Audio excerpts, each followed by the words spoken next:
தேசத்து பெருமாளை பாடும்பொழுதே மற்ற பெருமாள்லாம் ஞாபகம் வந்துருமா அவருக்கு. அவரெல்லாம் பற்றி பாட ஆரம்பிச்சுருவாராம். அந்த மாதிரி நாகப்பட்டினம்ங்கிற திவ்ய தேசத்தில் அந்த திவ்ய தேச எம்பெருமான் சௌந்தரராஜ பெருமாள்னு பேர், சௌந்தரவல்லி தாயார்னு பேர், ஆச்சரியமான பெருமாள். அந்த பெருமாளை பற்றி பாடும் பொழுது அவருடைய ஞாபகம் என்ன வந்துடுத்தா, நாகப்பட்ட பெருமாள்கிட்ட தான் பாடின்னு இருக்கார். ஆனால் அவருடைய ஞாபகம் என்ன வந்துடுத்தா, ஒவ்வொரு திவ்ய தேசத்துக்கும் போகிறது மாறி மாறி.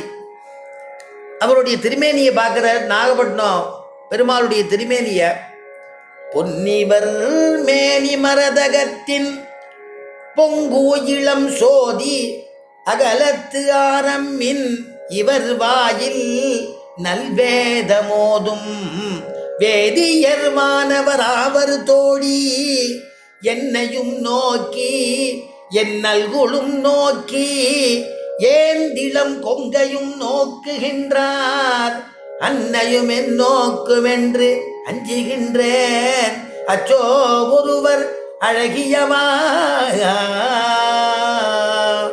பொன்னிவர் மேனி மரதகத்தின்.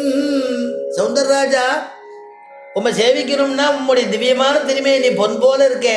தாயார் இருக்கிறதுனாலையோ என்னமோ, என்ன ஸ்ரீசூக்த சொல்லச்சு ஹிரண்யவர்ணாம் ஹரிணீம், தாயார் பொன் நிறமா.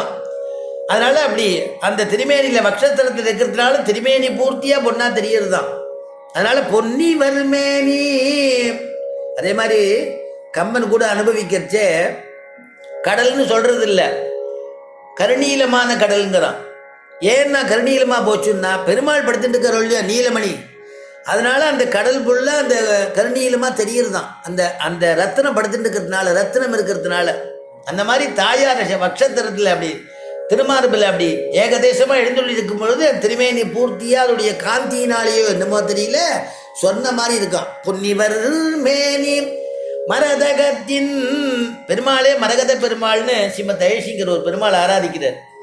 அந்த தங்க மண்டபத்தில் பார்த்தா ஒரு பெருமாள் மரகத கண்ணன், மரகத பச்சையில் ஒரு கண்ணன் இருப்பார். சொன்னால் அப்படி கட்டுக்கு அப்படி சேவை பண்ணி வைப்பார். அப்படிப்பட்டதான ஒரு மூர்த்தி.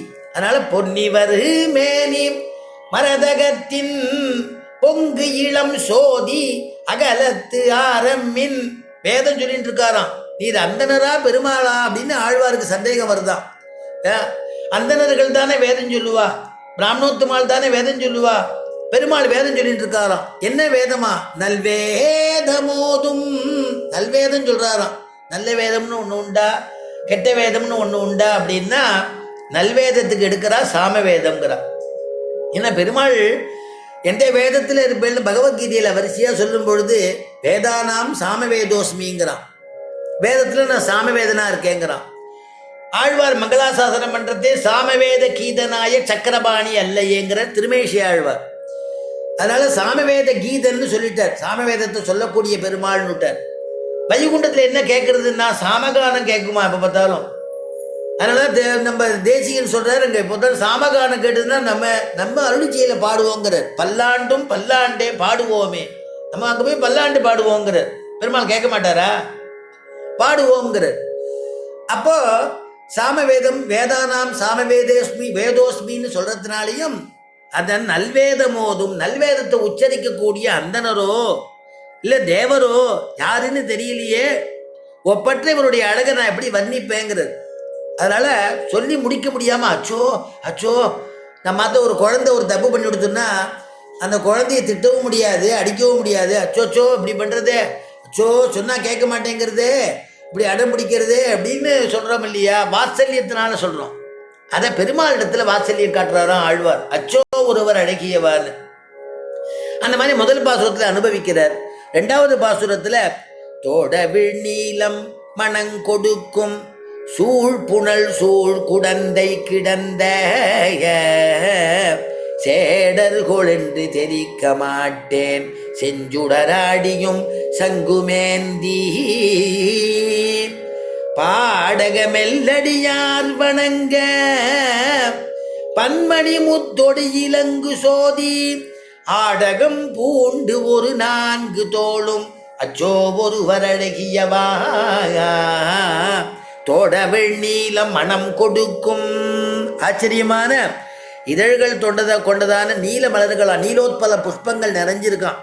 அதனால் விரிந்த நீல மலர்கள் மனத்தை கமகமகன்னு மனம் வாசனை கொடுக்கறது. நீர்நிலைகள் திவ்ய தேசத்தில் போது அனுபவிப்பார் ஆழ்வார். சுற்றி உள்ளதெல்லாம் நீர்நிலைகள் அற்புதமாக இருக்குது. எங்கே? திருக்குடந்தையில் பாடுறது. நாகப்பட்டினத்தில் திருமங்கை ஆழ்வார் ஞாபகம் என்ன? திருக்குடந்தை ஞாபகம் வந்துவிட்டான். அதனால் திருக்குடந்தையை நினச்சிக்கிறார்.